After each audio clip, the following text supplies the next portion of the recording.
Assalamualaikum warahmatullahi wabarakatuh. Sebelumnya, perkenalkan nama saya Fedia Mutebariza dengan NPM 2412011098. Di sini saya akan menjelaskan materi pada mata kuliah Hukum Perdata, yaitu pada bagian asas-asas hukum keluarga. Terdapat beberapa asas penting dalam hukum keluarga di Indonesia yang tercantum dalam KUH Perdata dan juga Undang-Undang Nomor 1 Tahun 1974. Dan terdapat 5 asas, yaitu yang pertama ada asas monogami. Asas ini menegaskan bahwa seorang pria hanya diperbolehkan memiliki satu istri dan seorang wanita hanya diperbolehkan memiliki satu suami. Hal ini diatur dalam pasal 27 DW dan pasal 3 Undang-Undang Nomor 1 Tahun 1974. Meskipun ada beberapa pengecualian dalam praktiknya, asas monogami tetap menjadi prinsip dasar yang dijunjung tinggi dalam sistem hukum Indonesia. Contohnya, seperti seorang pria yang telah terikat dalam satu ikatan perkawinan atau pernikahan tidak diperkenankan menikah lagi dengan wanita lain, kecuali telah memperoleh izin dari pengadilan dan juga istri pertama, sesuai dengan ketentuan hukum yang berlaku. Begitu juga sebaliknya. Lalu yang kedua ada asas konsensual. Asas ini berarti bahwa suatu perkawinan dianggap sah apabila ada persetujuan dari kedua belah pihak, yaitu calon suami dan juga calon istri.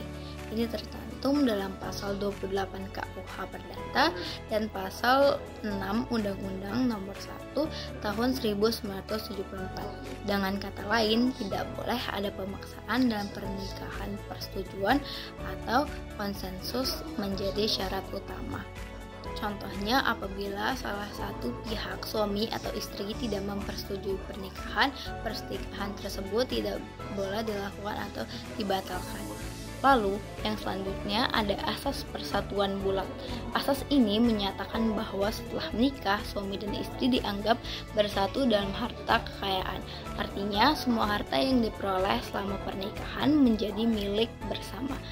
Ketentuan ini terdapat pada pasal 119 KUHP Perdata. Contohnya, harta berupa properti atau aset lain yang diperoleh setelah tanggal pernikahan, baik suami maupun istri, secara hukum termasuk dalam harta bersama, kecuali telah ada perjanjian pisah harta sebelum menikah. Yang keempat, ada asas proporsional. Dalam asas ini ditegaskan bahwa hak dan kewajiban antara suami dan istri harus seimbang, baik dalam rumah tangga maupun dalam pergaulan sosial.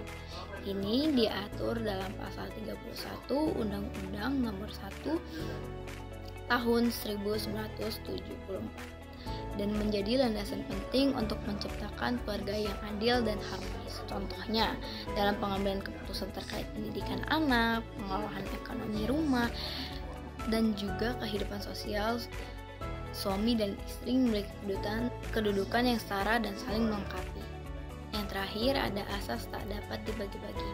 Asas ini menyatakan bahwa setiap anak hanya memiliki satu wali dalam hal perwalian. Hal ini tertuang dalam pasal 331 KUH Perdata, namun terdapat pengecualian seperti apabila ibu yang menjadi wali menikah lagi, maka suami barunya dapat menjadi wali anak tersebut. Selain itu, jika pengurusan harta dilakukan di luar negeri, bisa ditunjuk pelaksanaan khusus sesuai pasal 361 KUH Perdata.